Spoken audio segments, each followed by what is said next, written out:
अच्छा, कभी सोचा है कि कुछ स्टॉक्स में एकदम से विस्फोटक तेजी क्यों आती है? और क्या उस तेजी से ठीक पहले कुछ खास संकेत मिलते हैं? बिल्कुल मिलते हैं। आज हम स्टैन वाइनस्टाइन के एक बहुत ही मशहूर तरीके पर बात करेंगे और देखेंगे कि कैसे एक चार्ट ने बहुत पहले ही एक जबरदस्त मौके का इशारा दे दिया था। चलिए समझने के लिए एक उदाहरण देखते हैं।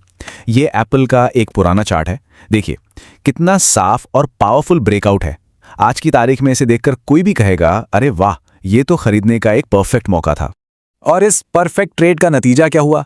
सिर्फ एक हफ्ते के अंदर 26% की बढ़त, मतलब कमाल का रिटर्न। ऐसा मौका कौन ही छोड़ना चाहेगा, है ना? लेकिन असली सवाल तो ये है कि जब ये सब होने वाला था उस समय ये चार्ट कैसा दिख रहा था। यहीं से असल में पूरा खेल शुरू होता है। इसे ही कहते हैं हाइंडसाइट ट्रेड। मतलब जब कोई चाल चल जाती है और हम पीछे मुड़कर चार्ट देखते हैं तो सब कुछ इतना साफ और आसान लगता है, मानो कोई गलती हो ही नहीं सकती थी। पर सच तो यह है कि यह बस एक छलावा है। क्योंकि असलियत कुछ और ही होती है।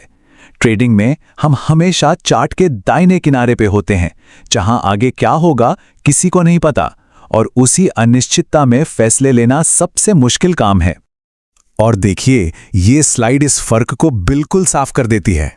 बाईं तरफ है वो तस्वीर जो सब कुछ हो जाने के बाद दिखती है, एकदम साफ सुथरा ब्रेकआउट, और दाईं तरफ ये है असलियत, ब्रेकआउट से ठीक पहले का वही चार्ट जो देखने में बिल्कुल दिशाहीन और कह सकते हैं कि कंफ्यूजिंग लग रहा है।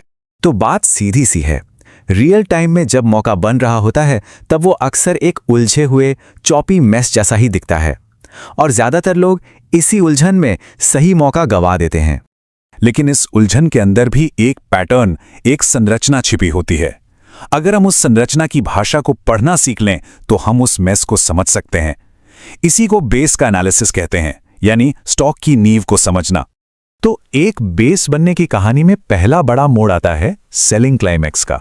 सोचिए, बाजार में डर का माहौल है, लोग घबरा कर अपना माल बेच रहे हैं, और फिर एक ऐसा पॉइंट आता है जहां बेचने वालों की हिम्मत जवाब दे जाती है, बिकवाली का जोर खत्म। बस यही वो पल है जब गिरावट थमने के संकेत देती है। इस भारी बिकवाली के बाद अक्सर एक तेज उछाल आता है, जिसे ऑटोमेटिक रैली कहते हैं। ये उछाल एक नई रेंज की ऊपरी सीमा यानी कि रेजिस्टेंस लेवल को तय करने में हमारी मदद करता है। और फिर आता है एक बहुत ही दिलचस्प इवेंट, टर्मिनल शेकआउट। ये सपोर्ट के नीचे एक तीखी गिरावट होती है जो असल में एक धोखा है। इसका मकसद सिर्फ कमजोर निवेशकों को डराकर बाहर निकालना होता है, ठीक एक बड़ी तेजी आने से पहले।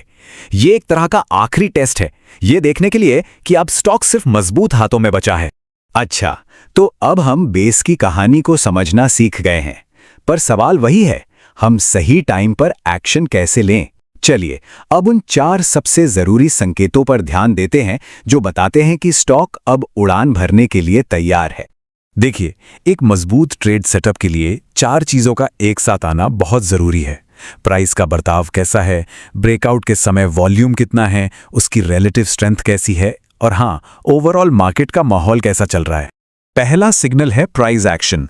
इसमें कीमत को न सिर्फ उस रेजिस्टेंस लेवल को पार करना है जिसे हमने पहले देखा था, बल्कि 30 हफ्ते के मूविंग एवरेज के भी ऊपर निकलना है। ये मूविंग एवरेज एक लॉन्ग टर्म ट्रेंड इंडिकेटर है, और इसके ऊपर जाना एक बड़े पॉजिटिव बदलाव का इशारा है। अब आते हैं वॉल्यूम पर। यह बहुत जरूरी है। ब्रेकआउट के समय वॉल्यूम में जबरदस्त उछाल आना चाहिए, नॉर्मल दिनों से कई गुना ज्यादा, जैसा कि हमने एप्पल के केस में देखा था। कई सालों का सबसे ज्यादा वॉल्यूम। यह साफ बताता है कि बड़े खिलाड़ी, बड़े इंस्टीट्यूशंस अब इस खेल में शामिल हो रहे हैं। दूसरा और बहुत ही पावरफुल सिग्नल है रिलेटिव स्ट्रेंथ। देखिए, हमें सिर्फ वो स्टॉक नहीं चाहिए जो ऊपर जा रहा है, हमें वो स्टॉक चाहिए जो पूरे मार्केट से ज्यादा तेजी से ऊपर जा रहा हो, मतलब वो लीडर हो, फॉलोअर नहीं। और इसका एक टेक्निकल सिग्नल है जीरो लाइन को पार करना। तो ये जीरो लाइन क्या बला है? ये असल में रिलेटिव स्ट्रेंथ इंडिकेटर पर 52 हफ्ते का मूविंग एवरेज है। जब आरएस लाइन इसके ऊपर निकलती है तो ये एक मजबूत संकेत है कि अब ये स्टॉक मार्केट को आउट परफॉर्म करना शुरू कर रहा है। तो अब तक हमने जो भी अलग अलग टुकड़े देखे हैं, चलिए उन सबको जोड़कर एक सिंपल चेकलिस्ट बनाते हैं। स्टेज 2 ब्रेकआउट को पकड़ने के लिए इसे एक तरह की प्री फ्लाइट चेकलिस्ट समझ लीजिए। तो चलिए इस चेकलिस्ट को फटाफट देख लेते हैं।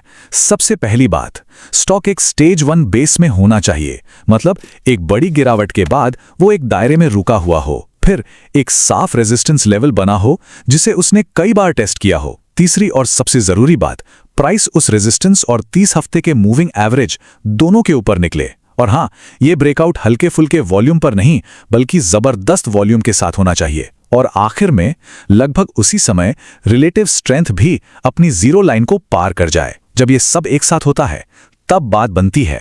आखिर में एक बात समझना बहुत जरूरी है, हमारा मकसद परफेक्ट चार्ट्स खोजना नहीं है। कोई चार्ट परफेक्ट नहीं होता। मकसद है इन सभी संकेतों के मजबूत संगम को पहचानना। ये सब कुछ संभावनाओं को अपने पक्ष में करने का एक तरीका है, भविष्य की भविष्यवाणी करने का नहीं। तो अब जब ये पूरा तरीका हमारे सामने है तो सोचने वाला सवाल यह है कि आज के मार्केट में ऐसे कौन से स्टॉक्स हैं जो ठीक इसी तरह का बेस बना रहे हैं।